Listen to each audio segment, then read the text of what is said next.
Ito po ang pinapangarap na bahay ni Ma'am Char Biyong. Her dream came true.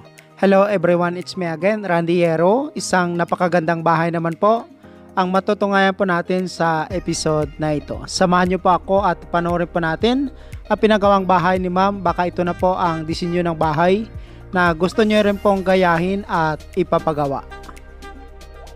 Sa mga video vlog po natin ay makikita po kung paano po pinapatayo talaga ang bahay mula umpisa hanggang mabuo po ito at matirhan at ma-fully furnish po ang buong bahay. Mayroon din po itong plano, sana mapanood nyo po hanggang dulo. House floor plan, may sukat po itong width na 24 feet, length naman po na 26 feet. May kabuuang sukat po ito na 58 square meter. Mayroon po itong 2 bedrooms, living, dining at saka kitchen with terrace area. Itong bahay po pala ay step by step din pong pinapagawa ni Ma'am at located po ito sa Sibuku, Zamboanga del Norte, Philippines. Sa pagpapagawa po ng bahay ay halos karamihan naman po na ginagawa ay step by step, lalo na po sa mga kagaya ko pong mga kababayang OFW na hindi naman po gaano kalakihan ang sinasahod sa abroad at hindi po madaling makapag-ipon upang mapagawa po ang bahay na mula umpisa hanggang ma-fully furnish po ito. Kaya isa din po ito sa paraan upang makapagpagawa po kayo ng bahay. Step by step lang po ang pagpapagawa kahit mapasimulan nyo lang po sa maliit na pondo.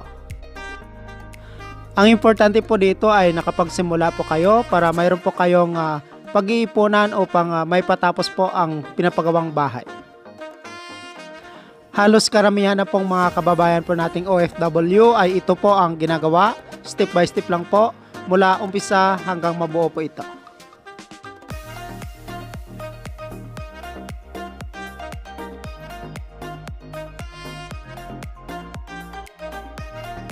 Itong pinagawang bahay ni Ma'am ay matagal na rin po itong sinimulan at sa wakas ay nabuo po ito at na fully furnished at natirahan niya po ng personal.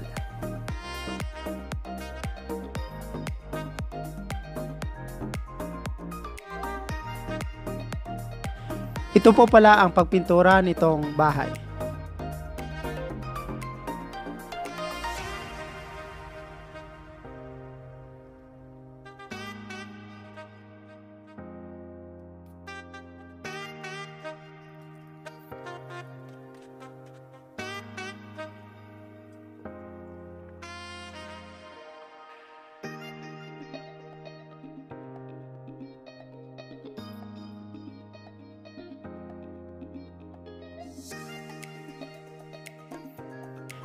Itong bahay po ay simple lang pero napakaganda po tingnan. Nasunod talaga po ang disenyo ng bahay na ginaya po ni Ma'am dito. Sa mga kababayan po pala natin na nakapagpagawa na po ng bahay, pwede nyo po akong i-message sa aking Facebook account na Randy Yero. Future po natin for inspirational at idea po para din po sa lahat. God bless and more power.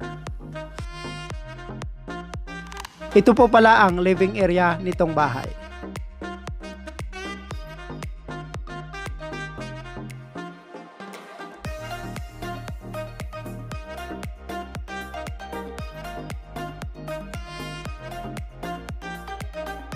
Sa sukat na 24 by 26 feet, 58 square meter, ay kahit papano ay malawang na po at malaki na po tingnan ang bahay.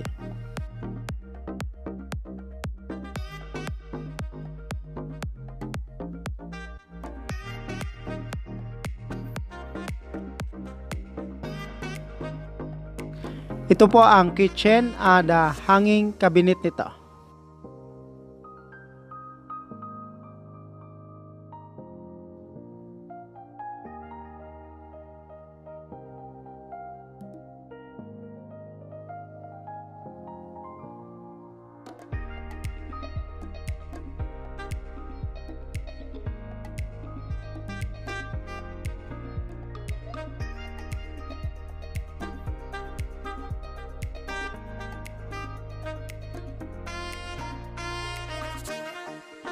Lumitaw na po ang ganda ng bahay nitong nalagyan na po ng wall tiles sa labas nito na nasa harapan.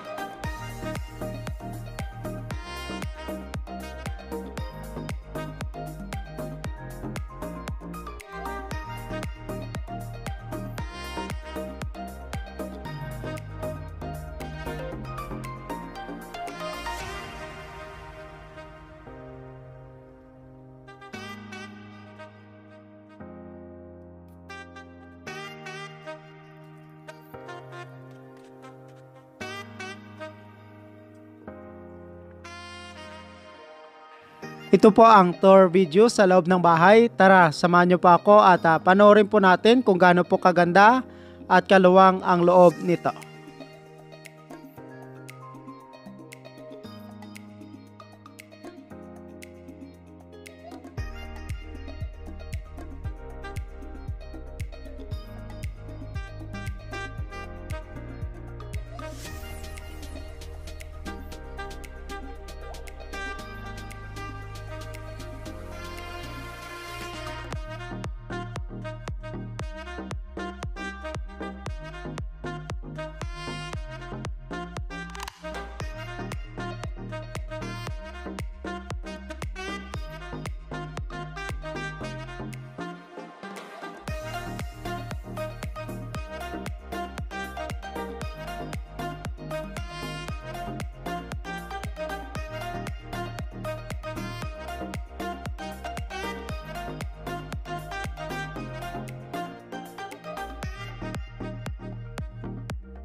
Si Ma'am Charby yung po pala ay isa po siyang dating OFW sa Doha, Qatar from Sibuku, Zamboanga del Norte, Philippines.